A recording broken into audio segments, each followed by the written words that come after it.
നല്ല കിടിലനായിട്ട് നടന്നല്ലേ. ഇതിൻ്റെ ബാക്കിൽ എത്രയോ പേരുടെ എഫേർട്ട് ഉണ്ടല്ലേ. കുറച്ച് ദിവസം പിന്നിലോട്ട് പോയാലോ? കുറച്ച് ദിവസമല്ല, കുറച്ച് മാസം പിന്നിലോട്ട് പോവുകയാണ്. ഞങ്ങൾ കസിൻസൊക്കെ കൂടി ചെയ്ത കുറച്ച് പ്രിപ്പറേഷൻസ് ആട്ടോ ഈ ഷോർട്സ്. സോ തുടക്കം തന്നെ ക്ലീനിങ്ങിലായിരുന്നു. കാരണം നമുക്ക് നമ്മുടെ വീടൊക്കെ പെയിൻ്റ് അടിക്കാനുണ്ട്. അപ്പോൾ അതിനു മുമ്പ് വീടൊക്കെ നല്ല ക്ലീൻ ചെയ്തിരിക്കണം അല്ലേ. അപ്പോൾ അതിന് വേണ്ടിയിട്ട് ഫസ്റ്റ് തന്നെ ക്ലീനിങ്ങും പരിപാടികളൊക്കെ ആയിരുന്നേ. അതെല്ലാം കഴിഞ്ഞപ്പോഴേക്കും നമ്മുടെ ബ്രൈഡിന് മേക്കപ്പും ഹെയർ സ്റ്റൈലൊക്കെ ട്രയൽ ചെയ്യാനായിട്ട് മേക്കപ്പ് ആർട്ടിസ്റ്റിൻ്റെ അടുത്തോട്ട് പോയിട്ടുണ്ടായിരുന്നേ. ഒരു ദിവസം കസിൻസ് എല്ലാവരും കൂടി ചേർന്ന് ഞങ്ങളങ്ങ് വിട്ടതാണ്. ആൻഡ് അവിടെ പോയിട്ട് കുറേ നേരം ടൈം സ്പെൻഡ് ചെയ്തു കേട്ടോ അവിടെ.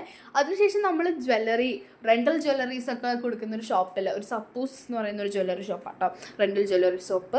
അപ്പോൾ നമ്മൾ അവിടെ പോയിട്ടുണ്ടായിരുന്നു. ആൻഡ് അടിപൊളി കളക്ഷൻസ് ഉണ്ട് അവിടെ. കുറച്ച് മുസ്ലിം ടച്ചുള്ള കളക്ഷൻസ് ആട്ടോ കൂടുതലും, ബട്ട് സ്റ്റിൽ നല്ല കളക്ഷൻസ് ഉണ്ടായിരുന്നു. പക്ഷേ ചിറ്റയ്ക്ക് മനസ്സിലാണെങ്കിൽ സംഭവം കിട്ടാത്തതുകൊണ്ട് നമ്മൾ വേറെ ഷോപ്പിൽ നിന്നാട്ടോ പർച്ചേസ് ചെയ്തത്. പിന്നെ കല്യാണ ഡേറ്റ് അടുക്കും തോറും നമ്മൾക്ക് ബ്യൂട്ടി കോൺഷ്യസ് ആവുമല്ലോ. ഫേസ് പാക്കഡിലൊക്കെ ഉണ്ടായിരുന്നു.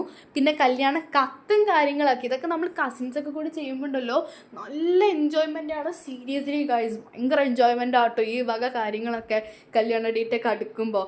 പിന്നെ ഇതിൻ്റെയൊക്കെ ഇടയിൽ ഞങ്ങൾ എപ്പോഴും ചെയ്തുകൊണ്ടിരുന്ന ഒരു കാര്യം ആട്ടോ ഡാൻസ് പ്രാക്ടീസ്. കാരണം നല്ലപോലെ ഡാൻസ് പ്രാക്ടീസ് ചെയ്താലേ കല്യാണത്തിനും റിസപ്ഷനും നമുക്ക് പൊളിക്കാൻ പറ്റുള്ളൂ.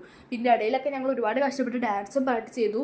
ഇത്രയും പ്രിപ്പറേഷൻസൊക്കെ ഇത്രയും കഷ്ടപ്പെട്ട് ചെയ്തിട്ടും ഇതൊക്കെ ഒരൊറ്റ ദിവസം കൊണ്ടാട്ടോ പെട്ടെന്ന് തീർന്നു പോയേ. ഇപ്പോഴും വിശ്വസിക്കാൻ പറ്റുന്നില്ല.